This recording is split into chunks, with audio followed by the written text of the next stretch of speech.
सास के यहाँ दामाद आया।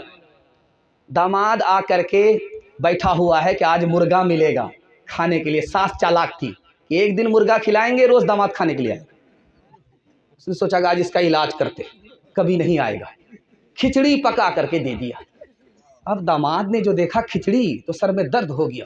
तो सास को कहता है डांट करके, ये मेहमान खाना है कि जेल खाना है, मैं दामाद हूँ या कैदी हूँ? खिचड़ी दे दिया। तो सास बड़ी चालाक थी, उसने कहा बेटा खिचड़ी को बुरा भला मत कहो, ये खिचड़ी बहुत अच्छी ग़िज़ा होती है, अमीर भी खा लेते हैं, गरीब भी खा लेते हैं, किसी का पेट खराब नहीं होता। समझ में आ गया मुर्गा बचाने की प्लानिंग है।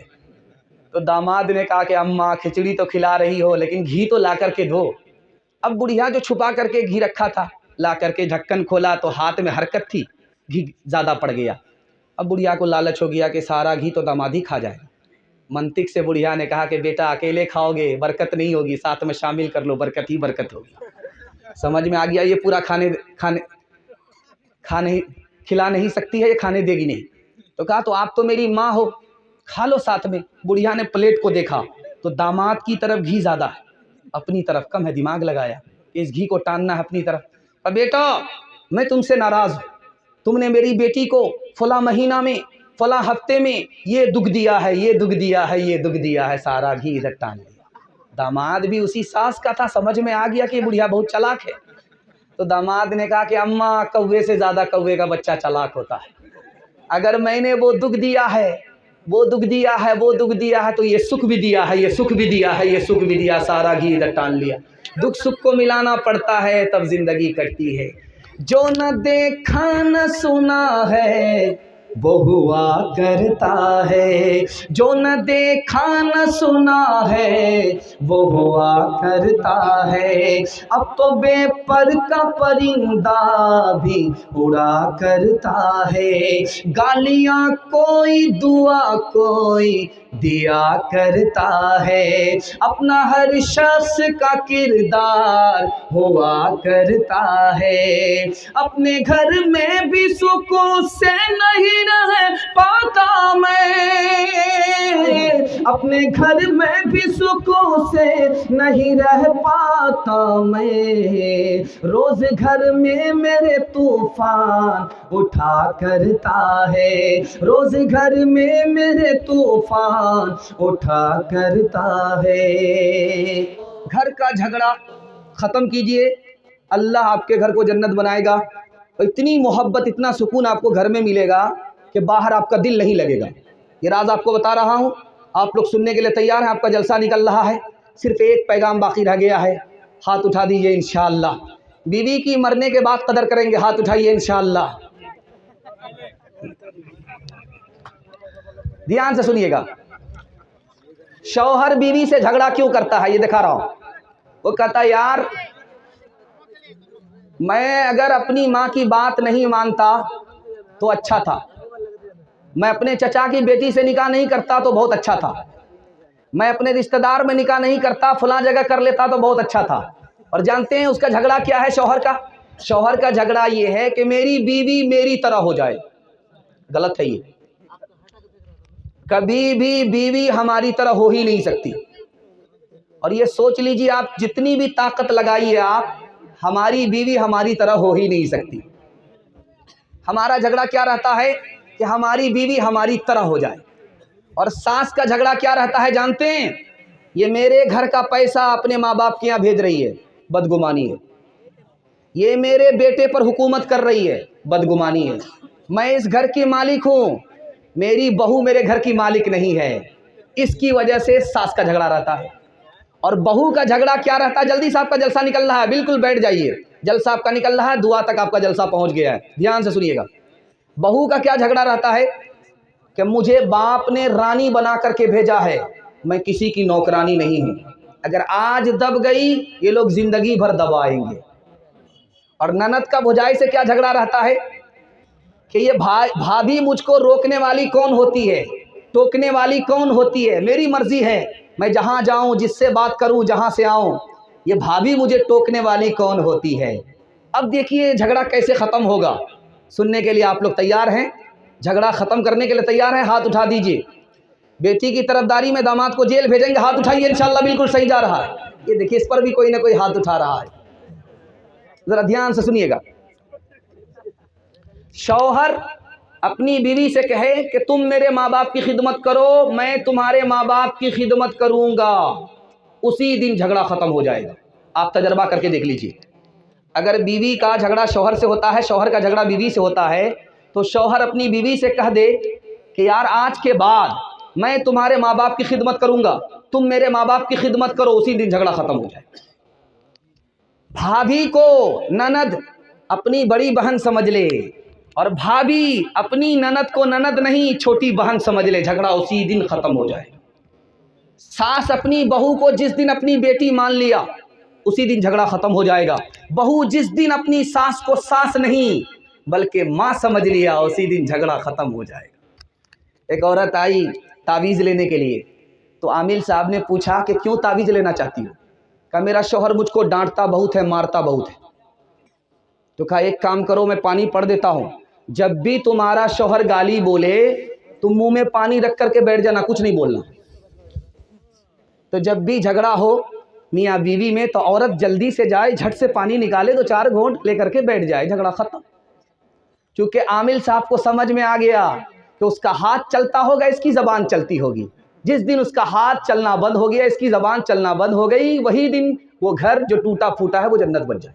हुस्न ऐसा है कुछ बेमिसाल आपका, हुस्न ऐसा है कुछ बेमिसाल आपका, सानी मिलना हुआ है मुहाल आपका।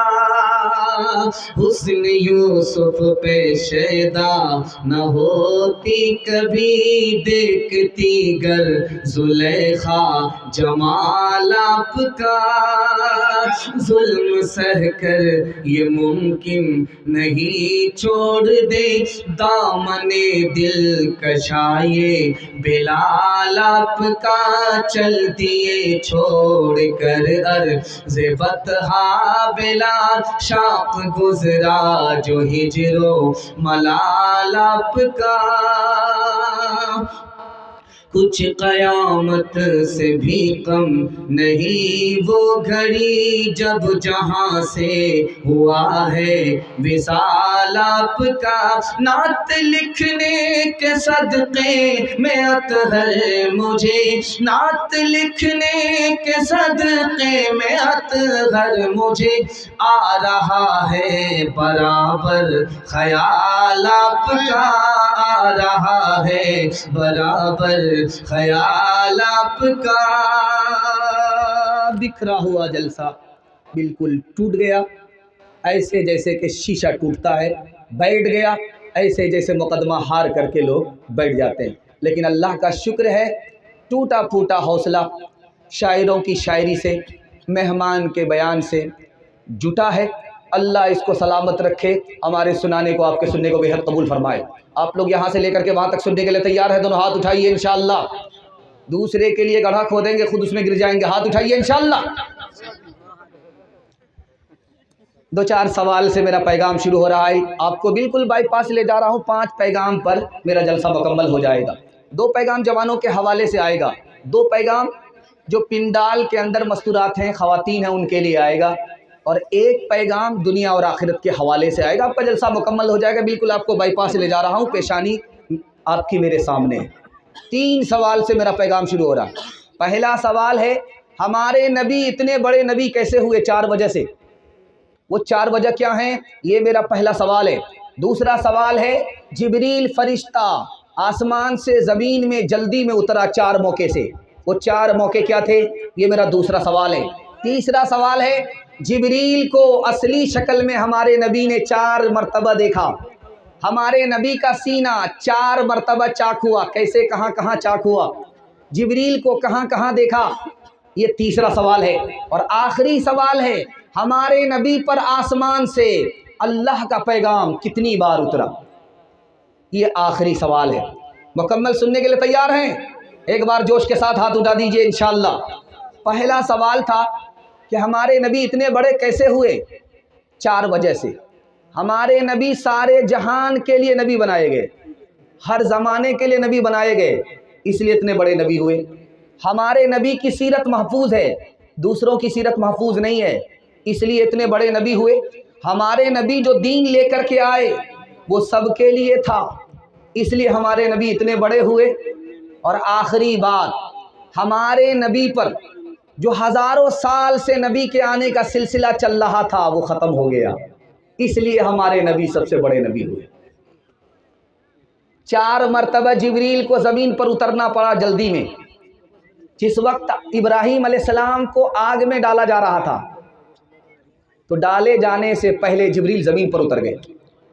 जिस वक्त गले पर छुरी चलने वाली थी, छुरी चलने से पहले, इस्माइल के गले पर छुरी चलने से पहले जिब्रील ज़मीन पर उतर गए।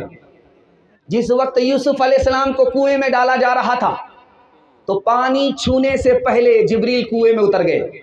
जिस वक्त हमारे नबी पर हमला हुआ, पत्थर चला, दंदाने मुबारक शहीद हुए, खून टपका, तो ज़मीन में खून गिरने से पहले जिब्रील ने हाथों में थाम लिया। 4 मौके से जिब्रील ज़मीन पर जल्दी में उतरे। 4 मरतबा हमारे नबी ने जिब्रील को देखा, मक्के में देखा, गारे हिरा में देखा, मेराज में देखा और अपने चचा की फरमाइश पर देखा। 4 मरतबा हमारे नबी का सीना चाक हुआ, 3 साल की उम्र में, 10 साल की उम्र में और गारे हिरा में मेराज के मौके से। अब मैं आपको बताने के लिए जा रहा हूँ आखिरी सवाल। आसमान से अल्लाह का पैगाम हज़रत आदम के ऊपर उतरा कितनी बार? 12 मरतबा।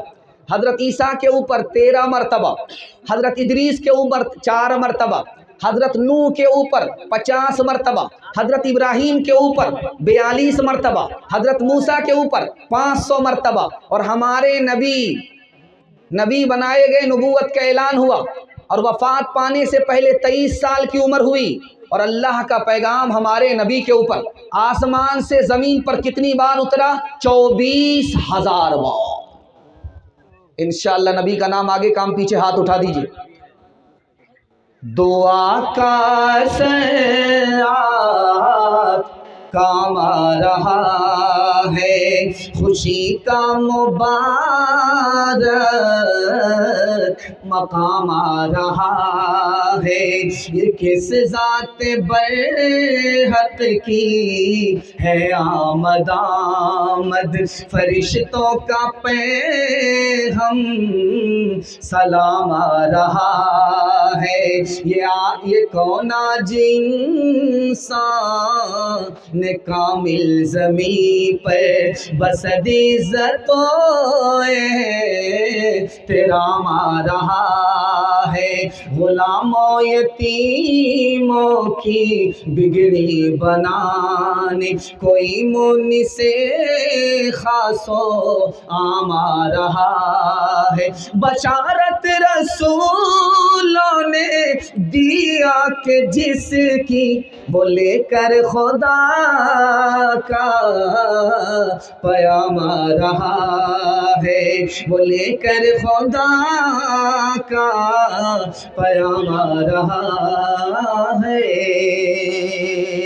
बच्चों के हवाले से, जवान के हवाले से पैगाम शुरू हो रहा है। आप लोग बिल्कुल बाईपास जा रहे हैं, अगर सही जगह पर आपने हाथ नहीं उठाया तो सीधे जनाजा पढ़ करके हम चले जाएंगे। मुकम्मल सुनने के लिए तैयार हैं? दिलो दिमाग से हाथ उठा दीजिए इंशाअल्लाह।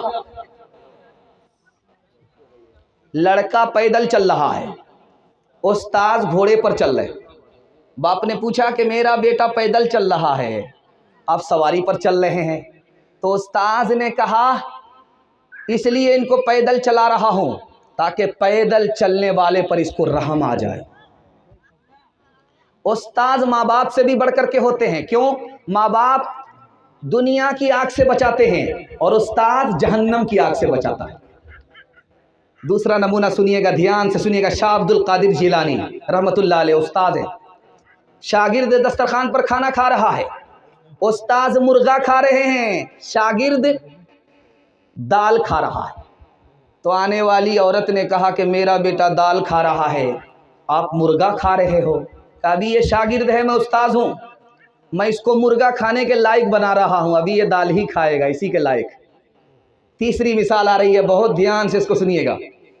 बाप आ गया स्कूल में, उस्ताद से कहता है मेरे बेटे पर कोई तुम्हारी तालीम का असर नहीं हुआ। कहा मैं तो इसको इल्म दे करके भेजता हूँ, मैं इसको हुनर दे करके भेजता हूँ, तुम्हारे घर का माहौल गलत है, ये गंदा हो जाता है, कसूर तुम्हारा है, इल्ज़ाम मेरे ऊपर मत दो।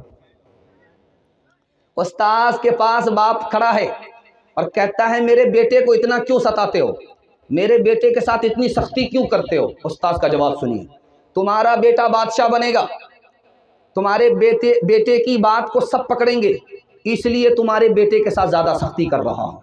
अब बाप को समझ में आए कि उस्ताद क्या चीज़ है। चौथा नमूना आपकी खिदमत में आ रहा है। उस्ताद ने बगैर कसूर के लड़के को मुंह पर मारा, खींच करके तमाचा मारा। जब वो लड़का बादशाह बन गया तो उस्ताद को बुलाया, कहा तुमने मुझे बेकसूर क्यों मारा था। कहा इसलिए मारा था, बेकसूर मारना जुल्म है, तुम बादशाह बनोगे, किसी पर जुल्म मत करना। एक मिसाल पर पैगाम ख़त्म कर रहा हूँ और आपसे मैं वादा लेता हूँ कि आप जाहिल रहे कोई फ़र्क नहीं पड़ता, अपने बच्चे को पढ़ा लिखा दीजिए, अल्लाह आपके मुस्तकबिल को रोशन फरमा देगा। दस्तरखान पर पिस्ते का हलवा आया है, कितना कीमती हलवा होता होगा कि बादशाही खाते थे, और आलिम दीन बैठे हैं पिस्ते का हलवा देख करके मुस्कुरा रहे हैं। तो बादशाह ने कहा कि पिस्ते का हलवा, आप मुस्कुरा रहे हो। कहा मुझे बचपन की बात याद आ गई। कहा मैं जब पढ़ने के लिए मकतब में आता था तो मेरी माँ मेरे उस्ताद को डांटती थी, ये बच्चा कमाएगा नहीं तो हम लोग खाएंगे कहाँ से। मकतब से उठा करके मेरी माँ ले करके चली जाती थी। तो मकतब के उस्ताद कहते थे औरत तुझे अपने बच्चे की भी कदर नहीं है, इल्म की भी कदर नहीं है, बच्चे को पढ़ा ले, यही बच्चा इतना बड़ा आदमी बनेगा कि बादशाह के दस्तरखान पर पिस्ते का हलवा खाएगा। आज हलवा भी देख रहा हूँ, बादशाह का दस्तरखान भी देख रहा हूँ, इसलिए मुझे तबस्सुम आ रहा है। ससुराल आई बहू, किसी से बात नहीं कर रही, चुपचाप है, गुम है। अब सास को बड़ी हैरत हुई, कितने दिन हो गए बहू कुछ किसी से बात करती ही नहीं है, बात क्या। तो बहू से कहा कि बेटी तू बात क्यों नहीं करती है, सारे मोहल्ले वाले बोल रहे हैं कि पता नहीं गोंगी लड़की से शादी करा दिया है बेटे की, और ये लड़की बोलती ही नहीं है, मैके से ससुराल आई है, किसी से बात ही नहीं करती है। तो बहू ने कहा कि अम्मा कल से बात करूंगी। अब सास ने सोचा कि पता नहीं इतने दिनों के बाद क्या बात करेगी। तो बहू ने सास से कहा कि मैं आपसे प्राइवेट में बात करना चाहती हूँ, कान लाइए, कान में कहना चाहती हूँ। तो सास ने कान सटा दिया, क्या कहेगी। तो बहू ने कहा कि अगर तुम्हारा बेटा मर जाए तो दूसरी जगह मेरी शादी कराओगे कि नहीं कराओ। सास ने कहा इन्ना लिल्लाह जल्ले तू जलाल तू, इस बला को टाल तू, बेहतर था कि तू खामोश ही रहती, बोलने की ज़रूरत नहीं है। इंशाअल्लाह अपने पेट पर पत्थर बांधेंगे, सर पे कफन बांधेंगे, औकात को दाव पे लगाएंगे, पहली फुर्सत में अपने बच्चे को पढ़ाएंगे। हाथ उठा करके वादा कीजिए बिल्कुल सही जा रहा है, बिल्कुल सही जा रहा है। जला सकती है शम्मा कुछ तक मौजे नफसुन की, इलाही क्या छुपा होता है अहले दिल के सीनों में, न पूछिन खैर का पोशों की इरादत हो तो देखिन को, यद बैजा लिए बैठे हैं अपनी आस्तीनों में, तमन्ना दर्द तमन्ना दर्द दिल की है तो खिदमत कर फकीरों की, नहीं मिलता ये गौहर बादशाहों के खजीनों में, नहीं मिलता ये गौहर बादशाहों के खजीनों में। हड्डी माँ बाप की होगी, चमड़ी उस्ताद की, हाथ उठा दीजिए। कसूर अपना होगा, इल्जाम बच्चे को देंगे, हाथ उठाइए। ये देखिए पिंडाल में है कि ससुराल में है, पता चल रहा है। दूसरा पैगाम जल्दी से निकल जाएगा, जवानों के हवाले से सुना रहा हूँ। हाथ उठा करके वादा कीजिए कबूल करेंगे। बूढ़े लोग गलती से हाथ मत उठाइएगा, आप लोग दोबारा जवान होने वाले नहीं हैं। आप भी सोचेंगे कि बार बार इम्तिहान हो रहा है। इम्तिहान इसलिए हो रहा है कि ताकि आपको दिमाग से मैं तैयार कर रहा हूँ कि सो करके मेरे पैगाम को आप मत सुनिए, वरना मेरा पैगाम ज़ाये हो जाएगा। जल्दी से सुनिएगा। अभी एक पठान फिल्म आई है, उसके पीछे पूरा हिंदुस्तान पागल है, उस पठान के पीछे पूरा हिंदुस्तान पागल है। अभी कुरान भी उतना याद नहीं है, कुरान को भी उतना देखने के लिए लोग जिंदगी भर के लिए इतने तैयार नहीं होते। रमज़ान में और रमज़ान से ज़्यादा ऐसा लग रहा कि मेला लग रहा है, हाउसफुल है, टिकट हाउसफुल है। बिहार का आदमी फ़ोन कर रहा दिल्ली में कि वहाँ बुक करा लो, पता चला कि यहाँ बुक हो नहीं हुआ, दिल्ली में बुक हुआ, तो उसके बाद यहाँ बिहार का आदमी दिल्ली जा रहा है पठान देखने के लिए। अच्छा, एक बड़े अफसोस की बात सुना रहा हूँ, अल्लाह हम सब की हिफाजत फरमाए। यहीं बहादुरगंज में, बहादुरगंज के 5 लड़के स्कॉर्पियो में कहाँ जा रहे थे? 4 लड़के स्कॉर्पियो में जा रहे थे। कौन? पठान फिल्म देखने के लिए जा रहे थे। हादसे के शिकार हो गए, कितने की जान चली गई, कितने अभी अपनी मौत और हयात से लड़ रहे। देखिए कि वो किस इरादे से गए और किस इरादे में उनका इंतकाल हुआ। अब हम लोग जलसे में दुआ ही कर सकते हैं अल्लाह माफ़ करे, लेकिन अगर अल्लाह गिरफ्तार करे तो गिरफ्तार करने का उसने सामान खुद किया है। पठान का ऐसा जोश इस वक्त पूरे हिंदुस्तान में नज़र आ रहा। तो फिल्मों के हवाले से आपको पैगाम सुनाने के लिए जा रहा हूँ, आप लोग मुकम्मल सुनने के लिए तैयार हैं? दोनों हाथ उठाइए इंशाअल्लाह। ये पूरे जलसे का खुलासा है, इसको बहुत ध्यान से सुनिएगा जो सुनाने के लिए जा रहा हूँ।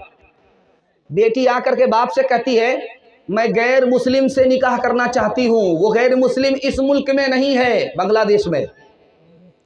हिंदुस्तान की लड़की अपने बाप से कह रही है कि मैं निकाह करना चाहती हूँ गैर मुस्लिम लड़का से, मुसलमान होकर के, लेकिन गैर मुस्लिम लड़का हिंदुस्तान में नहीं है, वो बांग्लादेश में है।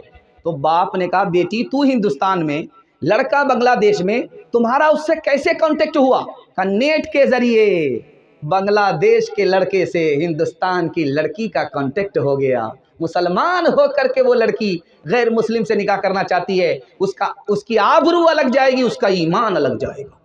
इसका जिम्मेदार कौन है? नेट है, मोबाइल है, फिल्म है। देखिए दूसरा नमूना आपकी खिदमत में लेकर के आ रहा हूँ। जॉर्ज टाउन ने, प्रोफेसर हैं जॉर्ज टाउन, उन्होंने 1996 में लिखा फिल्म देखने की वजह से 49% जवान हथियार साथ में रखते हैं। फिल्म देखने की वजह से 28% जवान चोरी करते हैं, चमारी करते हैं। फिल्म देखने की वजह से 21% जवान चोरी डकैती में इतने माहिर हैं कि पुलिस को भी धोखा देते हैं, कानून को भी चकमा दे देते हैं। अब सुनाने के लिए जा रहा हूं, फिल्म देखने की वजह से ये थोड़ा लड़का डिस्टर्ब चल रहा है, ये भी लगता है पठान का इरादा रखता है। जरा ध्यान से सुनिएगा। 25% लड़की फिल्म देखने की वजह से बदकारी करती है, जिना करती है, बदकारी के अड्डे में चली गई। 25% लड़की बदकारी करती है फिल्म देखने की वजह से, और 54% लड़की बदकारों की महफिल में तमाशाई बन जाती है। फिल्म देखने का नुकसान दिखाने के लिए जा रहा हूं, ध्यान से उसको सुनिएगा। 1996 की रिपोर्ट है। 20 अगस्त में पाकिस्तान में एक लड़का था, उसका नाम था मोहम्मद यूनुस, अपनी बेटी के साथ जिना किया, अपनी बेटी के साथ जिना किया। इंटरव्यू जब उसकी बीवी ने दिया कि मेरे शौहर ने बेटी से मुंह काला किया इसलिए कि वो ब्लू फिल्म देखता था, उसकी वजह से उसने अपनी बेटी ही के आबरू पर हाथ डाल दिया। एक फिल्म आई थी हिंदुस्तान में, उसका नाम था देवदास। वो पहली मर्तबा जब वो फिल्म आई हिंदुस्तान में, उसका हीरो था मोतीलाल। जब दूसरी बार वो फिल्म हिंदुस्तान में आई तो उसका नाम था देवदास और उसके हीरो थे दिलीप कुमार। इन दोनों फिल्मों को देखने की वजह से नौजवानों ने कितनी खुदकुशी की? 34 नौजवानों ने खुदकुशी की। दूसरी फिल्म थी, उसका नाम था मेरा नाम मोहब्बत है, ये पाकिस्तान की फिल्म है। इस फिल्म को देखने की वजह से चीन में एक जोड़े ने खुदकुशी की और कराची में एक जोड़े ने खुदकुशी की। फिल्म का नुकसान दिखाने के लिए जा रहा हूं। और 2018 की रिपोर्ट है कि 21% बच्चे नेट मोबाइल पर रहते हैं। 21% बच्चे 16 घंटा फी हफ्ता वर्क करते हैं और 22 घंटा नेट चलाते हैं। 80% बच्चे दिल दिमाग दोनों के बीमार हो जाते हैं। बाप ने सोचा था कि बड़ा होगा, जवान होगा, पढ़ लिख करके बड़ा आदमी बनेगा, पता चला कि बीमार हो गया, मौत के मुंह में चला गया, माँ बाप का मुस्तकबिल तारीख हो गया। इंशाअल्लाह फिल्म से हमारा दामन छूटेगा, हाथ उठाइए इंशाअल्लाह। न्यूज़ के लिए, खबर के लिए टीवी लगाएंगे, हाथ उठाइए इंशाअल्लाह। दो मिसाल पर पैगाम खत्म कर रहा हूं। लंदन का सिनेमा हॉल था, मैनेजर ने ऐलान किया, लंदन के सिनेमा हॉल में मैनेजर ने ऐलान किया एक औरत अपने यार के साथ फिल्म देखने के लिए आ गई है। उसके शौहर को पता चल गया है, शौहर ने थाना में केस कर दिया है कि उसकी बीवी उसके यार के साथ फिल्म देखने के लिए गई है। मैं 5 मिनट के लिए लाइट बंद करूंगा, वो औरत अगर सिनेमा हॉल में है तो वो जल्दी से निकल जाए। तो पता चला कि जैसे ही लाइट ऑफ हुई, 5 मिनट के बाद लाइट ऑन हुई, तो पता चला कि पूरा सिनेमा घर ही खाली हो गया। एक मिसाल पर, आखिरी मिसाल पर पैगाम ख़त्म कर रहा हूँ। ये 313 हैं, अगर यही लोग फिल्म से बच गए, अल्लाह इन्हीं को मुक़द्दर का सिकंदर बना देगा। ध्यान से सुनिएगा, आखिरी मिसाल है।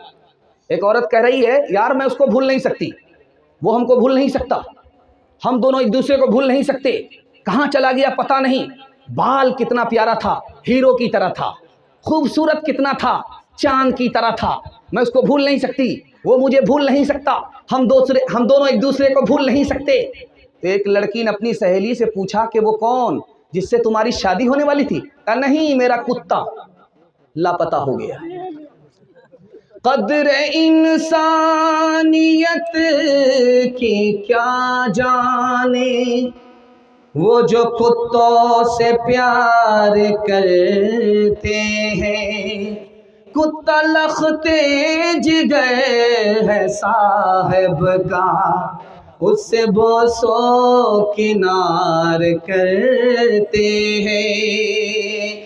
जो दानिशमंद है वो यूं दुआ देते हैं लड़कों को, न हो मक्कार पीरी में, न हो आशिक जवां होकर। जवानी की दुआ लड़कों को नाहक लोग देते हैं, यही लड़के मिटाते हैं जवानी को जवां होकर।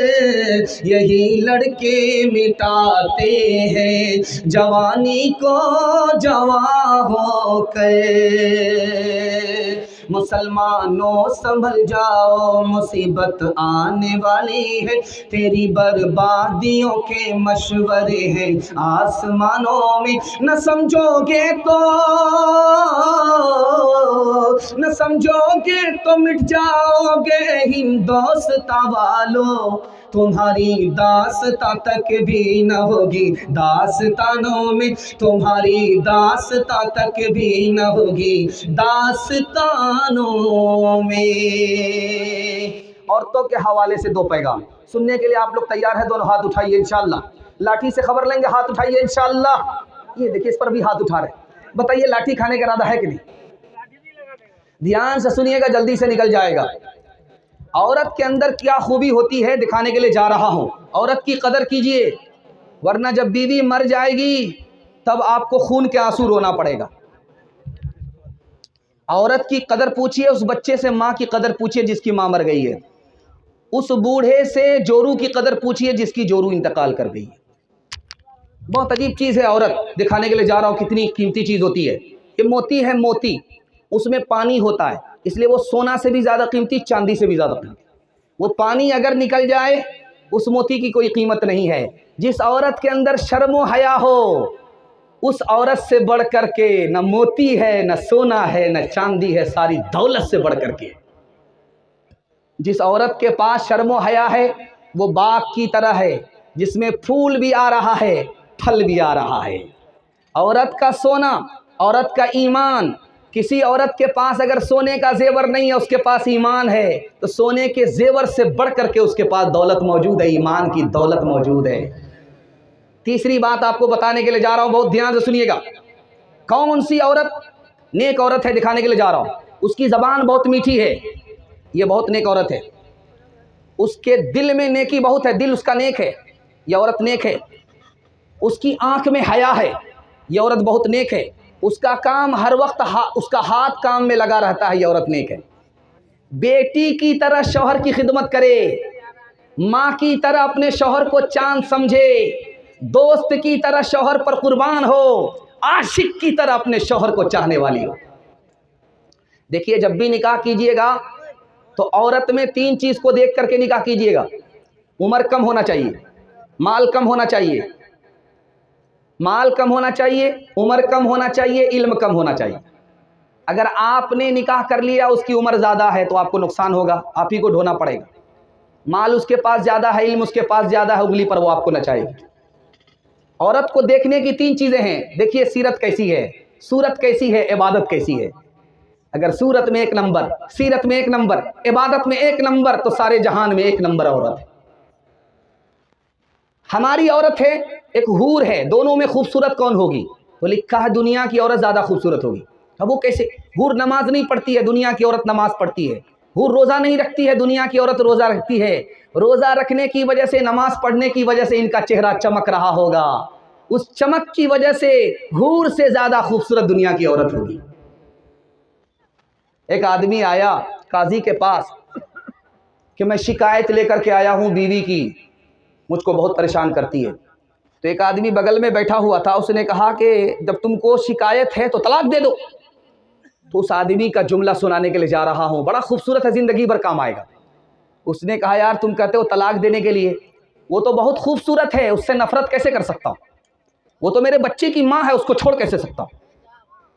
कहा जब औरत तुम्हारी बदतमीज़ है तलाक दे दो। कहा बदतमीज़ ज़रूर है लेकिन आबरू का सौदा करने वाली नहीं है, इसलिए मैं उसको तलाक नहीं दे सकता। एक बात याद रखिए, आपके घर में घड़ी है, घड़ी में बैटरी ख़त्म हो गई तो उस घड़ी को देखिएगा, जहां उसका टाइम है वहीं पर रुका हुआ रहता है कांटा, लेकिन ठीक जब 9 बजेगा तो कांटा वहीं रहेगा, ठीक जब 9 बजे रात होगी तो कांटा वहीं रहेगा। वो घड़ी जो बंद है वो भी 2 वक्त में सच बोलती है, झूठ नहीं बोलती है। अब देखिएगा, रात भर दिन भर बीवी की शिकायत करने वालों को देखिएगा, यहाँ बीवी की शिकायत करेंगे, वहाँ बीवी की शिकायत करेंगे। अरे अल्लाह का बंदा, शिकायत क्यों करते हो? दुनिया में हर इंसान के अंदर खूबी भी है, खामी भी है। सारी खामी तो नहीं होगी, उसके अंदर 2-4 खूबी भी तो होगी। सब्र करो, अल्लाह इसका बदला देगा, उसको हिदायत देगा, टूटे फूटे घर को तुम्हारी जन्नत बना देगा। न थी हाल की जब हमें अपनी खबर, न थी हाल की जब हमें अपनी खबर, रहे देखते औरों के ऐबो हुनर। न थी हाल की जब हमें अपनी खबर, रहे देखते औरों के ऐबो हुनर। पड़ी अपनी बुराइयों पे जब नजर, तो जमाने में कोई बुरा ना रहा। बुरा जो देखन में चला, बुरा न मिलिया कोई। बुरा जो देखन में चला, बुरा न मिलिया कोई। जो दिल खो जा अपना, जो दिल खो जा अपना, मुझसे बुरा न कोई, मुझसे बुरा न कोई। आखिरी पैगाम देकर के मैं आपके जलसे को मुकम्मल कर रहा हूँ, इसको बहुत ध्यान से सुनिएगा। ये जलसे का आखिरी खुलासा है जो मैं आपके सामने रखने के लिए जा रहा हूँ। आखिर में कबूलियत की घड़ी में दिल से दुआ करता हूँ, अल्लाह पूरे जलसे को कबूल फरमाए, हमारे सुनाने को, आपके सुनने को बेहद कबूल फरमाए। ध्यान से सुनिएगा। इज़राइल अलैहिस्सलाम हज़रत याकूब के पास आए, कहा कि भाई आप रूह कब्ज़ करते हो? तो कहा कि हाँ करते हैं। कहा कि मेरी रूह जब कब्ज़ करने के लिए आना तो पहले बता देना। हज़रत इज़राइल आ गए रूह कब्ज़ करने के लिए। तो याकूब अलैहिस्सलाम ने कहा यार तुम अजीब आदमी हो, हमसे वादा किए थे कि रूह कब्ज़ करने से पहले बता देंगे, बताया नहीं। कहा 3 मरतबा बताया। आपके काले बाल सफ़ेद हो गए, मेरा कासिद था। आपकी ताकत कम और ख़त्म हो गई, मेरा दूसरा कासिद आया। और आप सीधे थे, झुक गए, 3 बार इत्तला दे चुका हूं, उसके बाद आपकी रूह कब्ज़ करने के लिए आया। आदमी को मरने से डर क्यों लगता है? एक एक नुक्ते को जरा सुनिएगा, जल्दी से निकल जाएगा। पैगाम बिल्कुल बाईपास हो रहा है, आपने मेरा दिल खुश कर दिया, मैं तो घबरा गया था। ये मजमा भी हमको नहीं मिलेगा, लेकिन अल्लाह आपकी मोहब्बत को सलामत रखे, आपकी मुश्किल को आसान फरमाए। आपने मजमे को बाकी रखा, इज़्ज़त आबरू रख ली, मेहमान की मेहमान नवाजी का आपने हक़ अदा कर दिया। अल्लाह आपको हर मुश्किल को आसान फरमाए। ध्यान से सुनिएगा। आदमी मरने से क्यों डरता है जबकि हर आदमी को मरना है? कोई ऐसा है ही नहीं जो जिंदा रहेगा, बल्कि जो आया है वो मरेगा, और आने वाले मरते चले गए। और आने वाले आते रहेंगे, मरते रहेंगे। लेकिन आदमी को मौत से क्यों डर लगता है? तो लिखा इसलिए कि माल यहीं रह जाता है, आदमी मर करके वहां चला जाता है, इसलिए डर लगता है। जिस दिन आदमी माल को पहले भेज दे उसको मरने से डर नहीं लगेगा। आदमी माल के साथ होगा, माल आदमी के साथ होगा। दुनिया का सबसे बड़ा अक्लमंद आदमी कौन है? इतना छोटा मजमा, सवाल एक लाइन में, जो मौत को याद रखे, आखिरत की तैयारी करे, इससे बड़ा दुनिया का कोई अक्लमंद हो ही नहीं सकता। एक बात याद रखिए, दुनिया के 200 साल की उम्र पाने वाला, 200 साल में इंतकाल करने वाला अमीर मुआविया रज़ी अल्लाह अन्हु ने पूछा कि भाई तुमने दुनिया को कैसे देखा? कहा कि बराबर सराबर देखा। ये दुनिया अच्छी भी है, बुरी भी है। कहा कि वो कैसे? दिन के बदले दिन मिलता है, रात के बदले रात मिलती है। आने वाला बच्चा मर जाता है और आने वाले आते रहते हैं, जाने वाले जाते रहते हैं। तो कहा कि ऐसा क्यों होता है? कहा आने वाले अगर आएंगे, जाने वाले जाएंगे नहीं, तो दुनिया में पैर रखने की जगह नहीं होगी, इतनी छोटी दुनिया है। और अगर आने वाले आएंगे नहीं, जो पुराने हैं वही दुनिया में रहेंगे, तो ये दुनिया बदसूरत हो जाएगी, इसकी खूबसूरती चली जाएगी। इसलिए आने वाले आते रहते हैं, जाने वाले जाते रहते हैं। 200 साल की उम्र पाने वाला कहता है इस 200 साल की मसाफत इतनी जल्दी निकल गई जैसे कि मैं कमरे में दाखिल हुआ, एक दरवाजे से दाखिल हुआ, दूसरे दरवाजे से निकल गया, 200 साल की उम्र ख़त्म होगी। एक बात याद रखिए, बहुत ध्यान से इसको सुनिएगा। आपका बेटा है, दुनिया में आपको याद रहता है, आपकी बीवी है, दुनिया में आपको याद रहती है, लेकिन मरने के बाद आदमी 3 जगह अपनी बीवी को भी भूल जाएगा, अपने बेटे को भी भूल जाएगा, सबको भूल जाएगा। जिस वक्त अमल को तौला जाएगा मीज़ान पर, उस वक्त आदमी सबको भूल जाएगा। नामे आमाल जब हाथ में दिया जाएगा, उस वक्त आदमी सबको भूल जाएगा। पुल सिरात से जब आदमी गुजरेगा तो सबको भूल जाएगा। नमाज कैसे पढ़नी चाहिए दिखाने के लिए जा रहा हूँ इंशाअल्लाह। जुमा में फुर्सत निकालेंगे, हाथ उठाइए। सीधे तरावी में, रमज़ान में मौका निकालेंगे, हाथ उठाइए। खैर, ध्यान से सुनिएगा, नमाज कैसे पढ़ना चाहिए। तो पूछा गया, भाई आप नमाज कैसे पढ़ते हो? कहा नमाज हम इस तरह पढ़ते हैं कि मुंह मेरा काबे की तरफ होता है और पैर पुल सिरात के ऊपर होता है। दाईं तरफ जन्नत को समझता हूँ, बाईं तरफ जहन्नम को समझता हूँ, पीछे मेरे मलकुल मौत है, इसका ख्याल है, और अपनी नमाज को आखिरी नमाज समझता हूँ। फिर भी डरता हूँ कि पता नहीं ये नमाज कबूल होगी कि नहीं, इस तरह नमाज पढ़ता हूँ। एक बात याद रखिए, गीबत करनी है तो अपनी माँ की गीबत कीजिए, किसी और की गीबत मत कीजिए, क्योंकि गीबत करने से अपनी नेकी चली जाती है। नेकी देनी ही है किसी को तो अपनी माँ को दीजिए, गैर को क्यों देना चाहते हैं? देखिए गीबत करने का नुकसान कितना बड़ा होता है। गीबत जब आदमी करता है, तौबे के बाद मर जाता है, तो सबसे लास्ट में वो जन्नत में पहुंचता है। अगर आपने किसी की गीबत किया है और आप तौबा के बाद मर गए तो सबसे लास्ट में जन्नत में पहुंचेंगे। अगर तौबा किए बगैर मर गए किसी की गीबत करके, तो सबसे पहले जहन्नम में दाखिल होंगे। अब इंसाफ से बताइए, गीबत करनी चाहिए कि नहीं करनी चाहिए? नहीं करनी है, हाथ उठा दीजिए। बिल्कुल सही जा रहा है। एक बात याद रखिए, अभी आपने देखा कि 5-5 हज़ार रुपया लोग चंदा दे रहे थे, और कुछ लोग 5 हज़ार के लायक नहीं थे, तो मैंने देखा कि चुपके से 50 रुपया ला करके रख दिया, चुपके से 500 रुपया ला करके रख दिया। ये तो देने वाले थे कि जिसके पास 50 रुपया भी था वो ला करके दे दिया, जिसके पास 5 हज़ार रुपये था उनके नाम का ऐलान हुआ। लेकिन एक आदमी इसमें ऐसा भी था जिसके पास 50 रुपया भी नहीं था, वो नहीं आया है। जानते हैं उसके पास कौन सी दौलत है? जिसके पास 50 की दौलत थी वो ला करके जमा किया, जिसके पास 5 हज़ार की दौलत थी वो ला करके जमा किया। गरीब के पास कौन सी दौलत है? अल्लाह आपके इल्म में इजाफा फरमाए, मेरे मुताला को ताज़ा फरमाए। गरीब के पास जितनी बड़ी दौलत है वो हमारे पास भी नहीं है, दिखाने के लिए जा रहा हूँ। इसलिए अपनी गरीबी पर शिकायत नहीं करना है, सब्र करना है। गरीब जब अल्लाह के दरबार में पहुँचेगा तो अल्लाह उससे कहेगा कि तुम जब भूखे थे तुमको किसने खाना खिलाया था?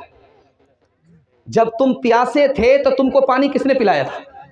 जब तुम नंगे थे तो तुमको कपड़ा किसने पहनाया था?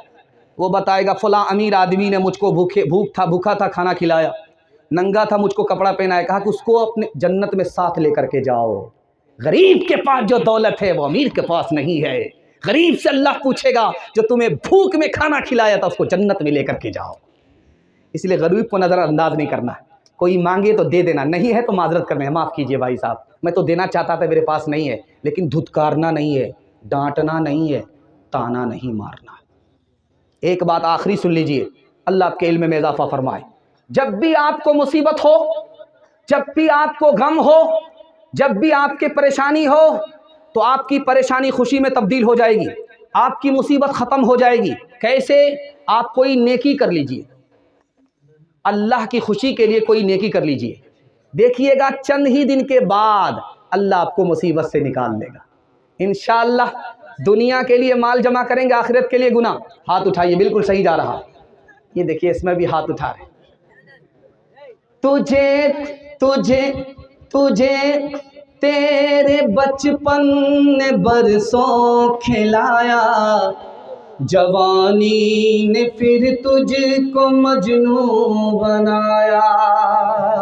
तुझे तेरे बचपन ने बरसों खिलाया, जवानी ने फिर तुझको मजनू बनाया। जवानी ने फिर तुझको मजनू बनाया। बुढ़ापे में फिर आके क्या क्या सताया, अजल तेरा कर देगी बिल्कुल सफाया। जगह जी लगाने की दुनिया नहीं है, ये इबरत की जा है तमाशा नहीं है। ये इबरत की जा है तमाशा नहीं है। यही तुझको धुन है, रहो सबसे बाला, हो जीनत निराली, हो फैशन निराला। जिया करता है क्या यूं ही मरने वाला, तुझे हुस्न ज़ाहिर ने धोखे में डाला। जगह जी लगाने की दुनिया नहीं है, ये इबरत की जा है तमाशा नहीं है। ये इबरत की जा है तमाशा नहीं है। बस मेरा पैगाम मुकम्मल हो गया। आपसे मैं 3 वादे लूँगा, आपका जलसा ज़िंदगी भर के लिए कामयाब हो जाएगा। अल्लाह की इबादत करेंगे इंशाअल्लाह, रसूलुल्लाह की इताअत करेंगे इंशाअल्लाह, मखलूक की खिदमत करेंगे इंशाअल्लाह। 3 काम छोड़ दीजिए, मैं गारंटी लेता हूँ आपके घर से मुसीबत ख़त्म हो जाएगी। गुनाह नहीं करेंगे इंशाअल्लाह, गलत नहीं कमाएंगे इंशाअल्लाह, गलत माहौल में नहीं जाएंगे, बेटा की शादी फ्री में नहीं करेंगे। हाथ उठाइए इंशाअल्लाह। न किताबों से नवाज़ों से नज़र से पैदा, दीन होता है बुज़ुर्गों की नज़र से पैदा। नहीं सीखा इन्होंने दीन रहकर शेख के घर में, पले कॉलेज के चक्कर में, मरे साहब के दफ्तर में, थे केक के चक्कर में तो रोटी भी गई, बड़ी शेख की ताक में थे तो छोटी भी गई, न मानी बात वाइस की, थे पतलून के चक्कर में तो लगोटी भी गई। वाखिर दावाना अल्हम्दुलिल्लाहि रब्बिल आलमीन। बिल्कुल जलसा आपका ख़त्म हो गया। एक दरख्वास्त आपसे, दरख्वास्त ये है कि इस वक्त स्टेज पे, इसी मसनद पे जहाँ आप लोग हैं,